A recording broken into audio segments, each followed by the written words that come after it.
We continue now at the top of Daf Chafei Amid Beis in Meseches Kiddushin. This is Kiddushin Daf 25b. The Gemara says, Kitanoi, let us suggest that this is a machlokes tanoim.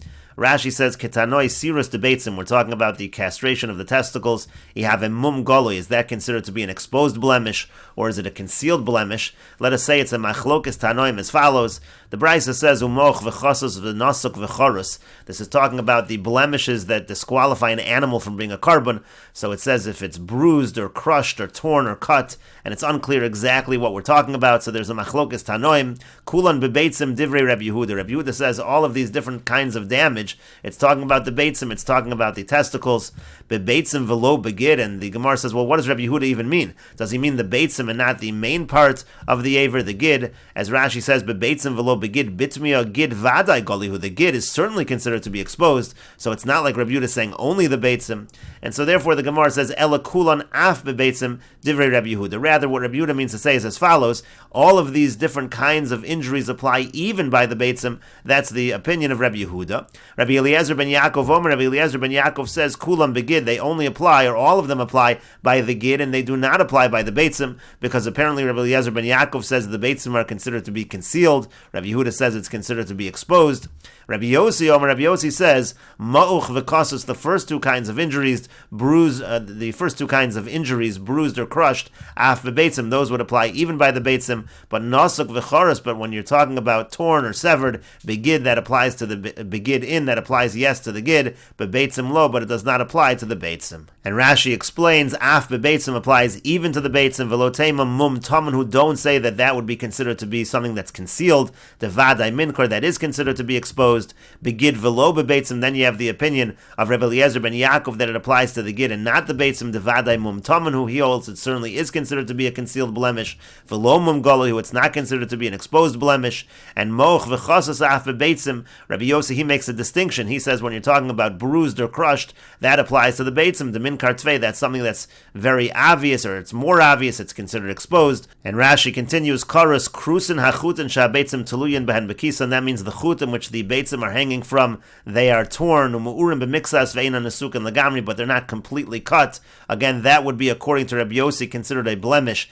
that is considered to be concealed. And nasuk biyad lagamri v'adayin tuluyin bekis, nasuk simply means that it's completely cut, but it's still hanging in the kiss. Nasuk havitfei mikaros. Nasuk is considered more cut than karos, which is torn. Kedamrinu b'menachas lavi nosek achar kores, like it says in menachas that nosek is after kores. That indicates that something is more severed. Shechayev alma nasuk havitfei mikaros. You see that nasuk indicates that something is more severed than karos. And in any case, again, Rabbi Yossi makes that distinction, and he says that ma'uch v'kasus, that's considered an exposed blemish by the beitzim, but nasuk v'charos, that is only considered an exposed blemish by the gid, but not by the beitzim. And the Gemara continues with the Mishnah, Behema gasa niknis b'mesira, a large animal is acquired through giving over, v'hadak, and the small animal b'hagba is through lifting up the animal, divrei Rabbi Meir of Rabbi Eliezer, these are the words of Rabbi Meir and Rabbi Eliezer. V'chachamim omer, and the chachamim say, Behema dak, when it comes to a small animal, niknis b'meshicha, it is acquired through meshicha, through the pulling of the animal. And Rashi explains, Niknis b'mesira ba'aleh mosrim osala lokeach. Again, this is by a large animal. The owners give over the animal to the purchaser. Ba'avsar or b'sara, with the reins or with its hair. Kedetanya le'el, as we learned earlier in the Brisa, ketzad b'mesira v'chulu. How does a kinyan mesira work, etc.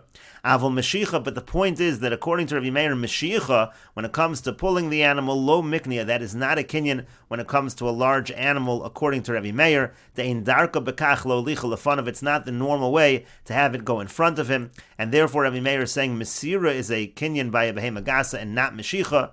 And then Rabbi Meir said, B'hagba, when it comes to a small animal, hagba, you lift it up, v'lo b'mashicha, and not a kinyan mashicha. And again, the chachamim, they say in the Mishnah, that when it comes to behema daka, when it comes to a small animal, there can be a kinyan with mashicha.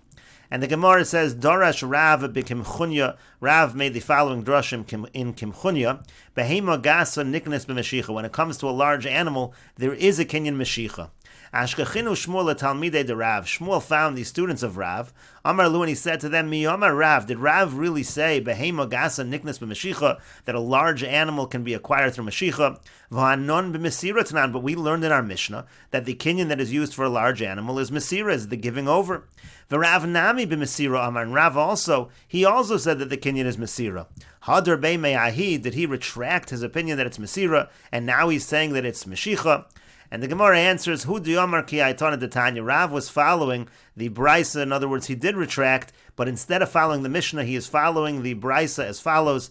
The Brisa says, V'chachamim omrim, that the Chachamim say, Zu v'zu niknas b'Mashicha, that by both large animals and small animals, they are acquired b'Mashicha. In other words, in our version, in the Mishnah's version of the Machlokas, the Chachamim are simply saying that a small animal is acquired b'Mashicha, but in the Brisa's version, the Chachamim are saying that both large and small animals are acquired b'Mashicha, and that's what Rav was saying when he darshaned in Kimchunya, and he said that Behema Gasa is niknas b'Mashicha, and the Brisa continues, Rabbi Shimon says, V'zu v'zu b'Hagba, when it comes to large animals and small animals, both of them can be acquired through a kinyan Hagba, through lifting them up. And Rashi explains Zu v'zu b'Hagba, by both large animals and small animals, according to Rabbi Shimon, you have to lift up the animal, and the point is v'lo b'Mesira, v'lo b'Mashicha. According to Rabbi Shimon, Mesira will not work, and Mashicha will not work. The only kinyan is to lift it up.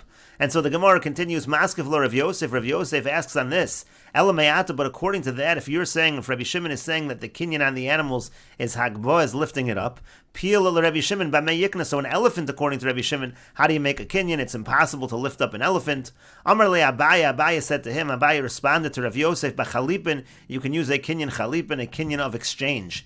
Inami, or you can use the following kinyan, b'socher es makomo, you rent out the area where the elephant is, and then you make a kinyan chotzer. Rabbi Zera says, Mevi arba kelim, you bring 4 vessels, umanichan tachas raglav, and you place it underneath the elephant's feet, and then you make a kinyan through the fact that the elephant is on the kelim of the lokeach. But the Gemara says, according to that last answer, Shamat Mina, should we learn from this, Kelev Shalokeach, Bereshus Mocher, Kana Lokeach, that if you have the vessels of the Lokeach, but you're in the property of the Mocher, the Lokeach can make a kinyan in that fashion, but that's really a Machlokas in Baba Basra. Are we saying now that is a good kinyan? And the Gemara answers to that, and here what are we talking about? When we're talking about putting 4 kelim under the elephant, we're talking about besimta. We're talking about in a corner of the Rishus Harabim. Rashi says, besimta zovis she eitzel Rishus Harabim. It's like a side area. It's by the side of Rishus Harabim. Ve'ena lo Rishus Harabim v'lo Rishus Hayachid. It's not considered a Rishus Harabim, and it's not considered a Rishus Hayachid. And over there, it is possible for the kelim of the Lokeach to make a kinyan. And we will continue with this discussion in the next video on Daf Chavav Amud Aleph.